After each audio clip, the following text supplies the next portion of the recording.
ചിന്തയുടെ അലകടലിരമ്പിയ 3 ദിനരാത്രങ്ങൾക്ക് സമാപനം. ആവേശ തിരമാല തീർത്ത് ധാർമ്മിക യൗവനം ചരിത്ര നഗരിയോട് വിട ചൊല്ലി. 3 ദിവസം നീണ്ടുനിന്ന കേരള യുവജന സമ്മേളനത്തിന് സാംസ്കാരിക നഗരിയിൽ ഉജ്ജ്വല പരിസമാപ്തി.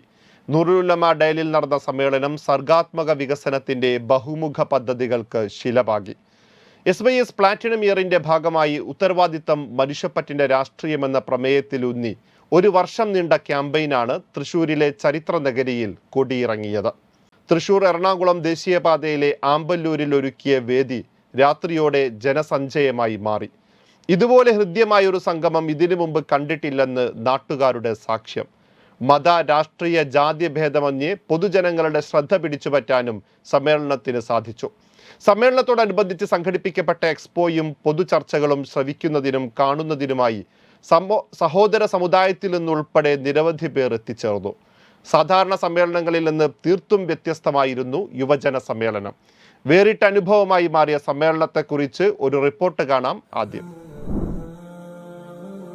5 വേദി, 120 സെഷൻ, 10,000-ഓളം പ്രതിനിധികൾ, 1,00,000-ലേറെ ബഹുജനങ്ങൾ. കഴിഞ്ഞ 3 ദിവസങ്ങൾ കൊണ്ട് SYS യുവത്വത്തിന് നൽകിയത് പുതിയ ആവേശം, ആത്മവിശ്വാസം.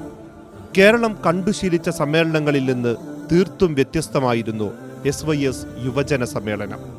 സമ്മേളനങ്ങളിൽ പങ്കെടുത്ത പ്രതിനിധികൾക്കൊരുക്കിയ ചിട്ടവട്ടങ്ങളും നിർദ്ദേശങ്ങളും മറ്റു സംസ്ഥാന സമ്മേളനങ്ങളുടെ രീതിയിൽ നിന്നും തികച്ചും വേറിട്ടതായി. കേരളത്തിനകത്തും പുറത്തും നിന്നായെത്തിയ 9,900 പേരായിരുന്നു മുഴുവൻ സമയ പ്രതിനിധികൾ. സർക്കിൾ തലത്തിൽ നിന്ന് തെരഞ്ഞെടുക്കപ്പെട്ട 20 പേർ എന്ന ക്രമത്തിലാണ് 9,900 പേരടങ്ങുന്ന പ്രതിനിധികളെ തിരഞ്ഞെടുത്തത്. ഇവരെ 200 പേരടങ്ങുന്ന 50 ബ്ലോക്കുകളാക്കി തിരിച്ച് സമ്മേളനത്തിൽ ഇരിപ്പിടം സജ്ജീകരിച്ചു. ഓരോ ബ്ലോക്കിനും ആവശ്യമായ നിർദ്ദേശങ്ങൾ നൽകാൻ ഒരു ലീഡറും 3 കോർഡിനേറ്റർമാരും ഉണ്ടായിരുന്നു. സമ്മേളന പ്രതിനിധികളുടെ രജിസ്ട്രേഷൻ 2 മാസം മുമ്പേ പൂർത്തിയാക്കി. ടീം ലീഡറുടെ നേതൃത്വത്തിൽ വാട്സാപ്പ് ഗ്രൂപ്പുകൾ ഉണ്ടാക്കുകയും വേണ്ട നിർദ്ദേശങ്ങൾ നൽകുകയും ചെയ്തു. സമ്മേളനത്തിനിടയിൽ പുറത്തു പോകണമെങ്കിൽ ഗ്രൂപ്പ് കോർഡിനേറ്റർമാരുടെ സമ്മതം വേണം.